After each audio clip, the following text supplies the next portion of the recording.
Hi friends, profit and loss അഥവാ ലാഭവും നഷ്ടവും എന്ന ടോപ്പിക്കിലെ ഒരു പ്രോബ്ലമാണ് നമ്മൾ ഈ വീഡിയോ ഡിസ്കസ് ചെയ്യുന്നത്. ക്വസ്റ്റ്യൻ ഇതാണ്: രാജേഷ് 3500 രൂപയ്ക്ക് ഒരു വാച്ച് വാങ്ങിക്കുകയും 300 രൂപ അതിനുവേണ്ടി ചെലവഴിക്കുകയും ചെയ്തു. പിന്നെ അവൻ അത് 5% ലാഭത്തിൽ വിറ്റു എങ്കിൽ രാജേഷിന് എത്ര രൂപ കിട്ടി?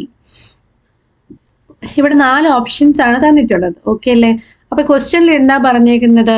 രാജേഷ് ഒരു വാച്ച് 3500 രൂപയ്ക്ക് വാങ്ങിച്ചു, എന്നിട്ട് ആ വാച്ചിന് വേണ്ടി തന്നെ 300 രൂപ ചെലവഴിക്കുകയും ചെയ്തു. അങ്ങനെ പറയുന്ന കേസിൽ 3500ന്റെ കൂടെ നമ്മുടെ അധിക ചെലവായ 300 കൂട്ടി വേണം വാങ്ങിയ വില കണക്കാക്കേണ്ടത്. ഓക്കെ അല്ലേ? അപ്പൊ വാങ്ങിയ വില എന്ന് പറയുമ്പോൾ നിങ്ങൾ 3500 മാത്രം എടുക്കരുത്, അതിന്റെ കൂടെ എന്ത് ചെയ്യുക, 300 കൂടി കൂട്ടുക. അത് നമ്മുടെ കയ്യിൽ നിന്നല്ലേ ആവുന്നേ, അങ്ങനെ വിചാരിച്ചാൽ മതി. അപ്പൊ 3500 പ്ലസ് 300 എത്ര വരും? 3800 രൂപയാണെന്ന് കിട്ടും. ഓക്കെ അല്ലേ? അപ്പൊ നമ്മളോട് ചോദിച്ചിരിക്കുന്നത് എന്താണ്? ഇനി ഈ വാങ്ങിയ വില എത്രയായി? 3800 ആയി. അത് 5% ലാഭം കിട്ടുന്ന രീതിയിലാണ് രാജേഷ് മറ്റൊരാൾക്ക് വിൽക്കുന്നത്.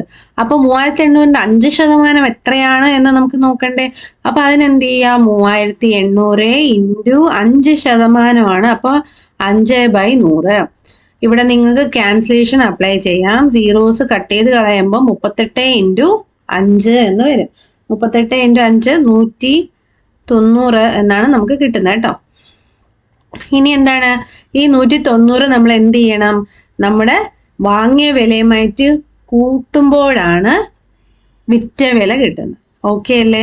അപ്പോൾ രാജേഷിന് എത്ര കിട്ടി എന്ന് ചോദിച്ചാൽ നമ്മൾ എത്ര രൂപയ്ക്ക് വിറ്റു എന്നല്ല അതിൻ്റെ അർത്ഥം. അപ്പൊ വിറ്റ വില കാണുക എന്ന് പറഞ്ഞാൽ എന്ത് ചെയ്യുക? വാങ്ങിയ വില 3800, അതിൻ്റെ കൂടെ എന്ത് ചെയ്യുക? 190 കൂട്ടി നോക്കാം.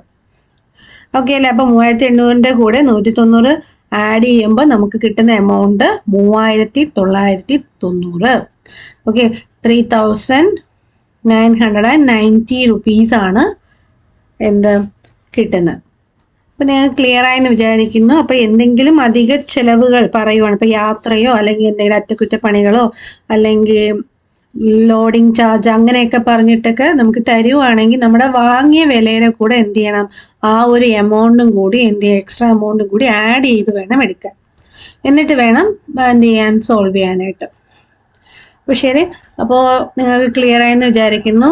നിങ്ങൾക്ക് ഇഷ്ടപ്പെട്ട ലൈക്ക് ചെയ്യുക, നിങ്ങളുടെ ഫ്രണ്ട്സിനൊക്കെ ഷെയർ ചെയ്ത് കൊടുക്കുക, നമ്മുടെ ചാനൽ സബ്സ്ക്രൈബ് ചെയ്യുക. Okay, thank you.